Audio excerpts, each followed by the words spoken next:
Okey, baiklah, sekarang saya akan menerangkan ataupun demonstrasi tentang palette map. Okey, pertama sekali untuk mendapatkan bentuk seperti dalam skrin ni, kita boleh pergi ke setting. Okey, kita boleh edit tajuk mula-mula, kemudian kita buat penerangan tentang tajuk tu sikit. Contohnya, saya dalam konteks ni saya buat nyatakan lokasi tempat tinggal anda beserta nama dan gambar lokasi. Maksudnya, kita bagi arahan lah apa yang perlu ada dalam palette ni. Kemudian di bahagian ikon ni kita boleh letak emoji sebenarnya. Tapi dalam konteks ni sebab saya buat berkaitan lokasi, jadinya saya buat gambar bendera Malaysia.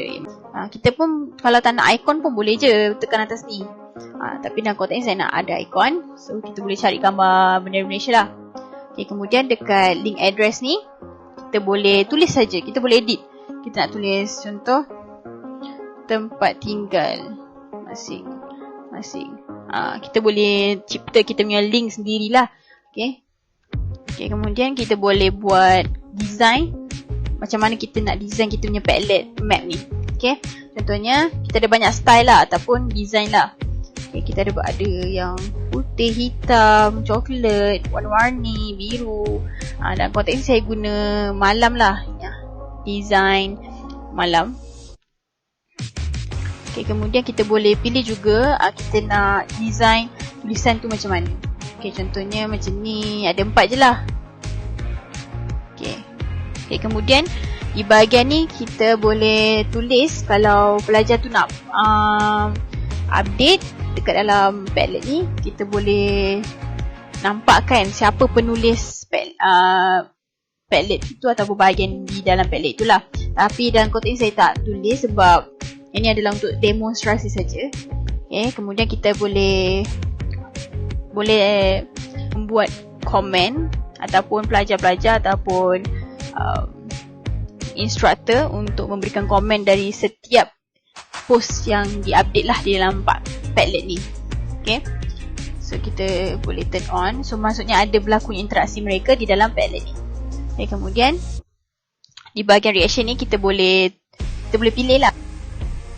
Okay, kemudian kita boleh kita ada content filtering, iaitu kita ada buat penapisan konten. Okay, yang mana memerlukan pengasas Padlet tu sendiri untuk mengizinkan sesuatu post itu sebelum dipamerkan secara umum di dalam Padlet. Okay, kemudian kita ada filter profanity, iaitu kita menapis sebahagian perkataan-perkataan yang sensitif ataupun perkataan yang tidak baik di dalam Padlet. Okay, itu saja bagi bahagian setting. Kemudian kita terus pergi ke save. Okay, dia akan nampak bentuk seperti dalam skrin ni. Okay, kemudian kita bagi pelajar boleh tulis saja, tambah di tepi ni.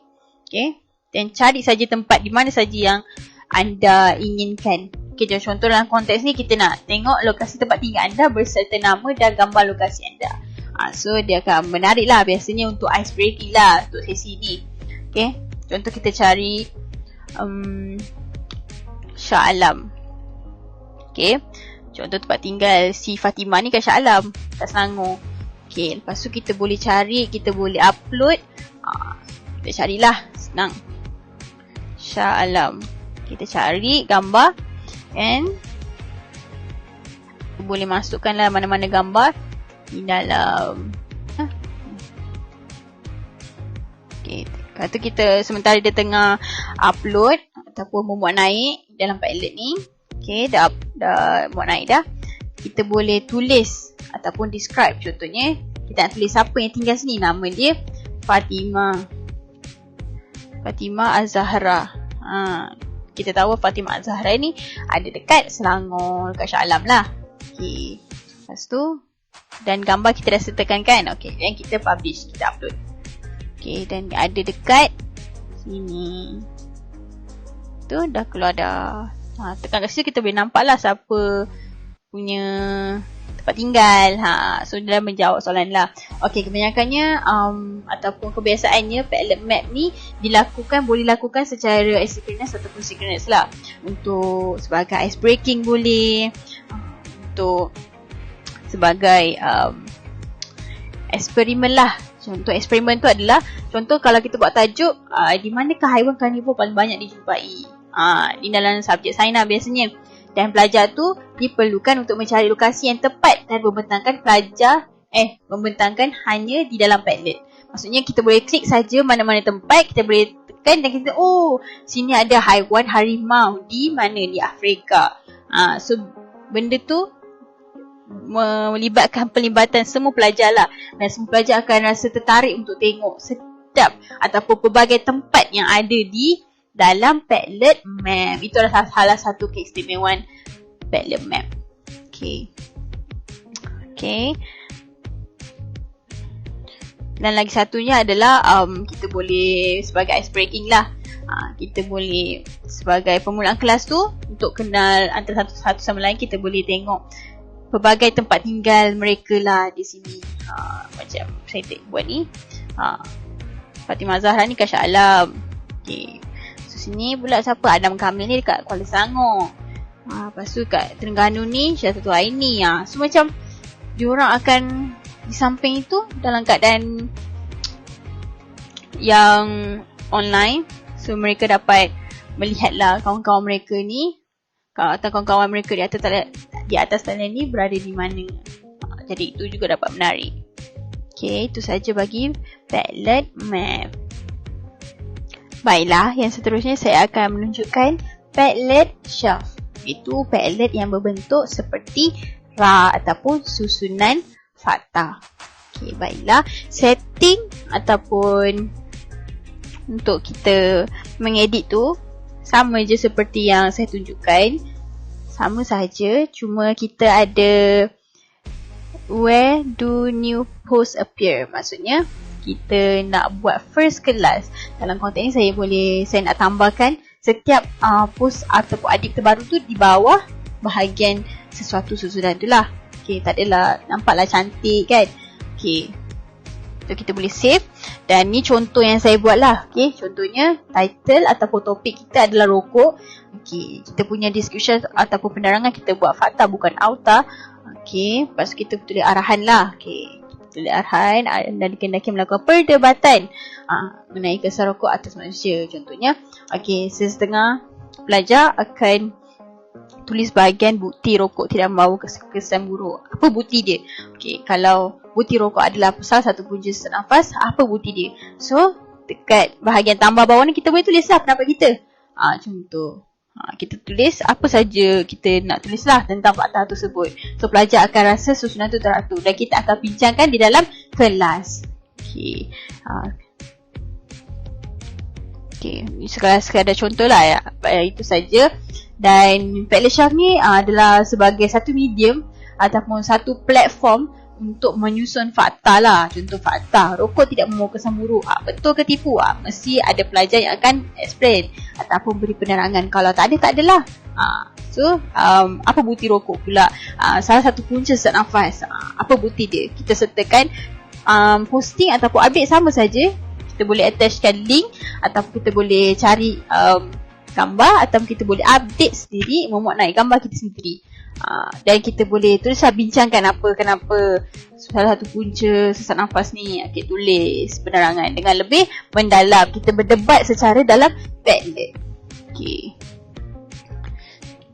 Jadi Padlet ni adalah sesuai untuk dijadikan sebagai satu platform secara synchronous dan juga asynchronous, secara langsung dan tidak langsung.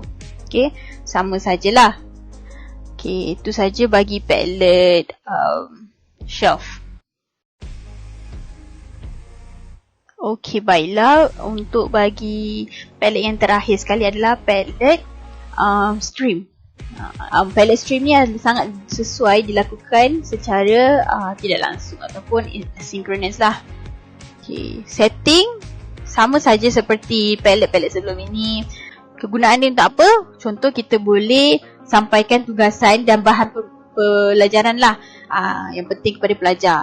Kita boleh susun apa info-info secara teratur dan sistematik daripada atas turun ke bawah. Okay, kemudian bukan itu saja, ia juga boleh digunakan sebagai satu platform untuk kemaskini maklumat lah. atau apa saja info dalam kelas. Okey, ini juga boleh melibatkan ibu bapa lah, komunikasi antara ibu bapa. Okey. Ibu bapa juga boleh menanyakan soalan secara langsung tentang anaknya di Padlet tersebut lah. Dan seterusnya mendapat maklumat atau info-info penting dalam kelas seperti mempamerkan keputusan ataupun mempamerkan siapa pelajar yang tidak hadir pada hari ini. Seperti yang anda lihat, saya